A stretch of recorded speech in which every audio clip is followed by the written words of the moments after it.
In this video, we'll be taking you through gender pronouns. First, what is gender pronoun? Gender pronouns are pronouns that reflect an individual's gender identity. The most common pronouns in English will be she, her, he, him, or the gender-neutral pronouns, they, them. But bear in mind there are other neopronouns. Why do we need gender-neutral pronouns? Gender-neutral pronouns does not implicate a binary gender. Gender is a spectrum. People who identify themselves outside the binary gender are non-binary. Calling people by the correct pronouns is an acknowledgement of their identity.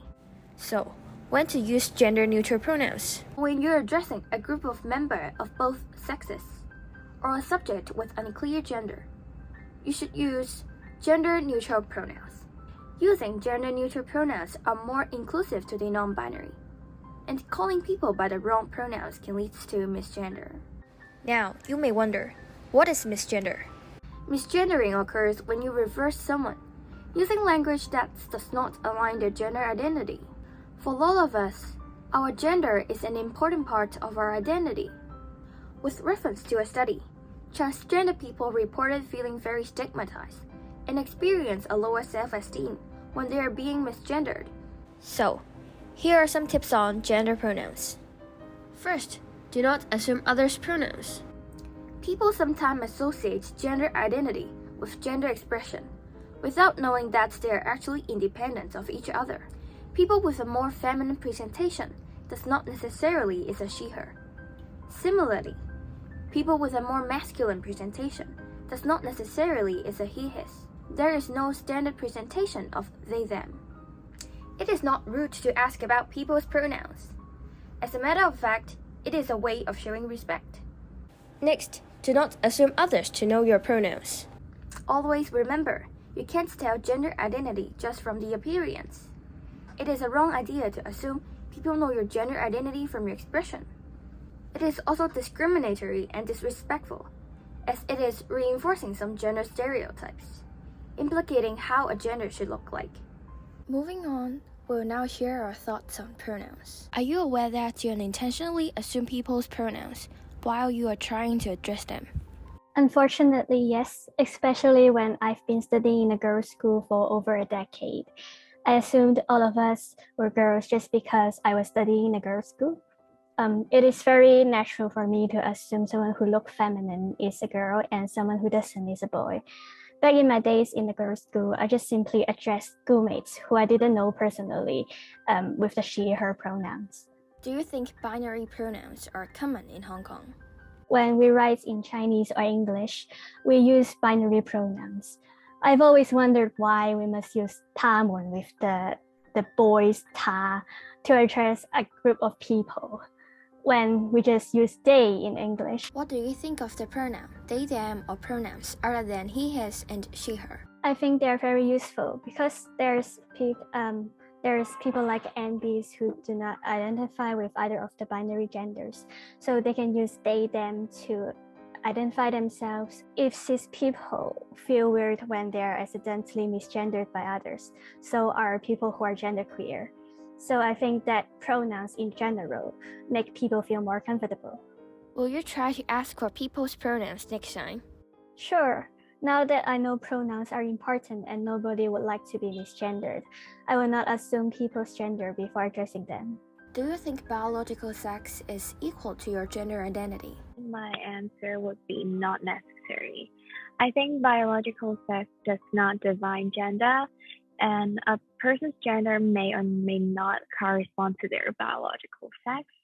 I think gender is more about our self-sense and self-identity. Have you ever experienced someone claiming pronouns that are not related to their biological sex? It's a no for me. How would you react if you were in that situation? So I would usually remain neutral because I understand that not all the people around us may very aware of this topic, but I wish they could have better understanding to this critical topic. Next, we'll look at situation in Hong Kong. Although there is a majority of people still identify humans as female and male only and do not understand pronouns deeply, the awareness of Hong Kong people on pronouns has increased due to advanced educations. According to Ariana Life's website, a significant proportion of Hong Kong people think that pronouns were gender-specific in the past. But now, more people use gender-neutral alternative and non-binary wordings. For example, people will use "cur" in Chinese to represent the non-binary communities. These wordings all come from the gender empowerment hold in Hong Kong. Like an intersex information platform called the MISGENDER 0.972. To deeply understand Hong Kong people's awareness of pronouns, we conduct a survey to ask for people's thoughts about pronouns. For the aspect of the experience, we found out that 96% of Hong Kong people seldom and never ask people about their pronouns, while nearly 83% of them agree that they always unintentionally assume people's pronouns. This shows that pronouns are seldom mentioned in daily life. From the feelings perspective, most people hold a neutral and positive attitude toward pronouns. They believe that pronouns are an effective tool for transgender people to identify themselves and be respected. Almost 94% of participants claim that they will try to ask for people pronouns next time. The survey shows that pronouns are not common or popular in Hong Kong, but they hold favorable views. Now I'm going to talk about the use of pronouns in Hong Kong. There are some traditional Chinese and Cantonese pronouns. In our conversation, we always use the words like 先生, 小姐, which means sir and madam, as the pronouns to identify gender. In written language, we often use 企人邊他或者女仔邊她, which means he or she. Most pronouns that we use daily are used to describe special gender. We always choose the pronoun through our first impression. However, we may misunderstand others' gender since we only identify through their appearance and behavior. So I will continue to talk about some suggestions that the government can take to promote the gender-neutral pronouns being used in Hong Kong. So the first hard mean is that the government should set up some regulations for the civil servants to follow in their working environment. So what I mean here is that when the government wants to promote some essential values, they usually put these requirements in the regulations. We can put regulations to protect their rights in the working environment.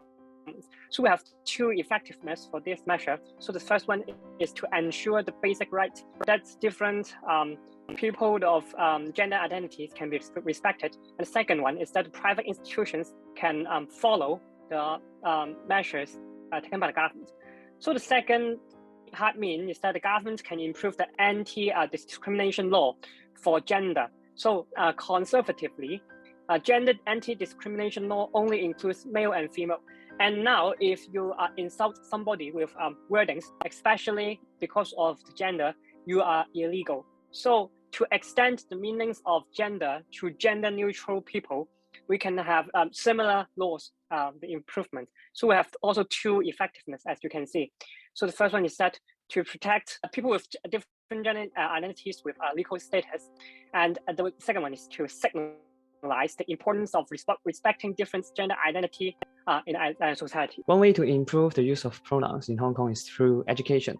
We are often taught whoever assigned boy at birth should always be called with pronoun he, while girls should be addressed with she in Hong Kong. Since the past, where a majority of people believe that there are only two genders. However, these concepts should stay in the past.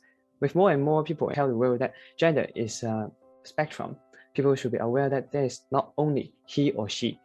To achieve this goal, education has become a handy tool. Starting from our next generation, children should be taught with diverse gender pronouns and the ability to understand and respect others' gender. The use of pronouns will be improved in long term. Another way is through government promotion. Although there are already advertisements by government for general public to raise their awareness of respecting transgender people, yet it is far from effective. The government should hold talks and workshops in the communities and to let the public know that the existence of these people with different pronouns aside from he or she. It is hoped that soon will the public encouraged to respect and understand the use of pronouns.